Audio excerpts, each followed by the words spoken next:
दोस्तों, क्या आपको पता है कि बिना सीमेंट के ताजमहल कैसे बनाया गया?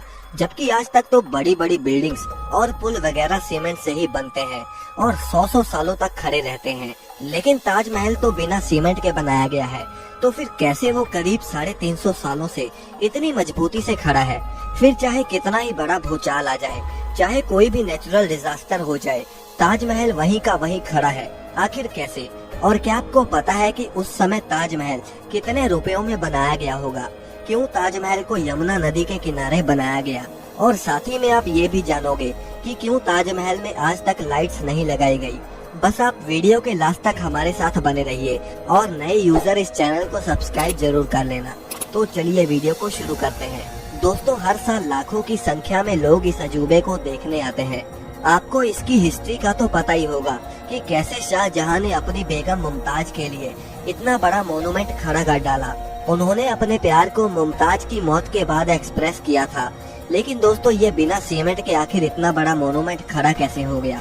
जबकि सीमेंट का आविष्कार 1824 में एस्पिरिन नाम के एक इंटेलिजेंट इंसान ने किया था, जो कि इंग्लैंड में रहते थे, और इन्होंने ही दुनिया का सबसे पहला सीमेंट का कंपनी बनाया, जिसका नाम था पोर्टलैंड सीमेंट। और ताजमहल का कंस्ट्रक्शन 1631 में शुरू हुआ और 1648 में जाकर खत्म हुआ।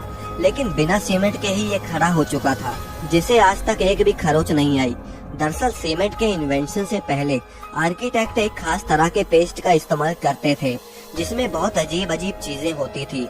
और अगर ताजमहल की कंस्ट्रक्शन की बात करें तो इसमें बहुत सारे सेमी प्रीशियस स्टोन्स जैसे कि अकीक, येमेनाइट, फिरोजा, लजवाड, मूंगा, सुलेमानी, लहसानिया, तमरा, ये सब पत्थर यूज होते थे, जो कि बहुत ही रेयर स्टोन्स थे। और ये उस समय Russia, Rajasthan, Uzbekistan, Iran, Israel, इन सब तरह के दुनिया भर के अलग अलग देशों से मंगाए गए थे। इसमें कुछ अल्ट्रा रेयर स्टोन्स भी यूज हुए थे, जैसे कि तिलाई, पाइजहार, अजूबा, नखोड़, जो कि इतने रेयर हैं कि पता नहीं शाहजहां ने इन्हें कैसे अरेंज किया होगा। लेकिन जो भी उन्होंने किया वो तो एक काबिलियत तारीफ है। और तो और जो सीक्रेट पेस्ट ताजमहल को बनाने में इस्तेमाल होता था, उसमें गुड़, बतासा, बेलगरी का पानी जैसी और भी बहुत सारी चीजों को डालकर पेस्ट बनाया जाता था। और ये पेस्ट सीमेंट जितना ही स्ट्रॉन्ग होता था।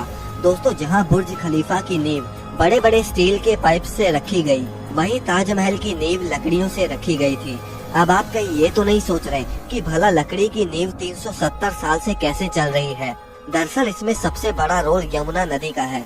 यमुना सिर्फ ताजमहल को अच्छा व्यू ही नहीं देती, बल्कि अगर यमुना नदी ना रहे तो ताजमहल गिर भी सकता है। इसमें होता यह है कि पहले के इंटेलिजेंट लोगों ने इसमें ऐसी लकड़ी का इस्तेमाल किया जिसमें चाहे जितना भी पानी लगता रहे, वो लकड़ियां और भी स्ट्रॉन्ग होती चली जाएंगी, वरना बाकी लकड़ियां नमी की वजह से खराब हो जाती हैं। और यही वजह है कि ताजमहल के खड़ा रहने में यमुना नदी का बहुत बड़ा हाथ है। और अगर यमुना नदी सूख गई तो ताजमहल भी उसके बिना खड़ा नहीं रह पाएगा।